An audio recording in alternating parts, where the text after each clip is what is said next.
पहिले सगळे आमदारच होते. मध्यंतरी मला एक कुठे होतं पुण्यात ते तुमचं नाट्यसंमेलन होतं ना,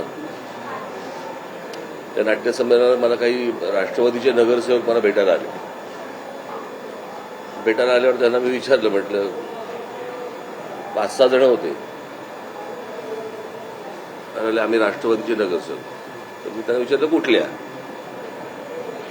ते 3 जण बोलले आम्ही पवार साहेबांचे, दोघे बोलले आम्ही अजित पवार गटाचे. इतका मेस झालेला आहे. अशा प्रकारचं वातावरण मी कधी महाराष्ट्रामध्ये आजपर्यंत कधी पाहिलं नाही, महाराष्ट्राच्या जनतेनेही कधी पाहिलं नाही. आणि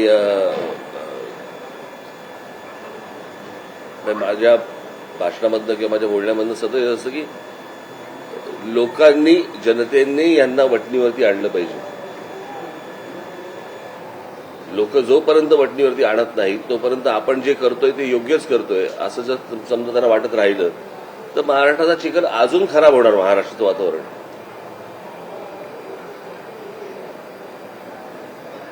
आणि हे जर मला असं वाटतं सुधारवायचं असेल, पूर्ववत महाराष्ट्र जर करायचं असेल तर लोकांनी, जनतेने या गोष्टींचं भान ठेवणं गरजेचं आहे. म्हणजे आपण नुसतंच नरेंद्र मोदी देशाचे पंतप्रधान व्हावेत असं वाटणं ठीक आहे, पण खालच्या लेवलला ज्या प्रकारचं राजकारण सुरू आहे, असं जर समजा एका व्यक्तीच्या नावाने जर खाली सगळा मेस होत राहिला तर हे काही पोषक चांगलं वातावरण नाही. आणि आपण एक गोष्टींचा विचार केला पाहिजे की आज आपण आज म्हणून बघतो आहोत, पण असे अनेक तरुण आहेत, अशा अनेक तरुणी आहेत महाराष्ट्रामध्ये की जे भविष्यामध्ये राजकारणामध्ये येऊ इच्छितात. त्यांच्यासमोरचं राजकारण काय हे?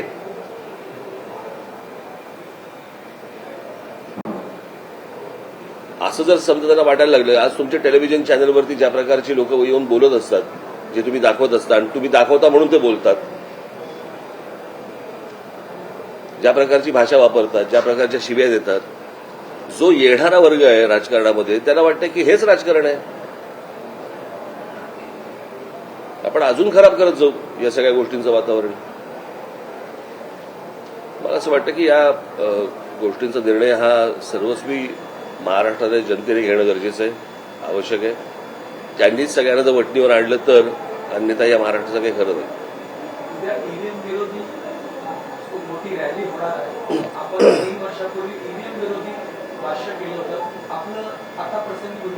काय मी आधी बोलतो आणि नंतर पटतं तुम्हाला,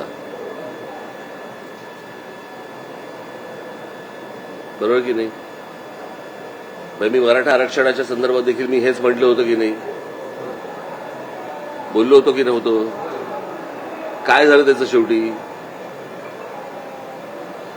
तुम्ही माझ्या काळ्या केसावर जाऊ नका हो, बरं का? मी ज्या गोष्टी बोलतो या नीट विचार करून बोलत असतो आणि त्याचे होणारे परिणाम मी तुम्हाला आधी सांगत असतो.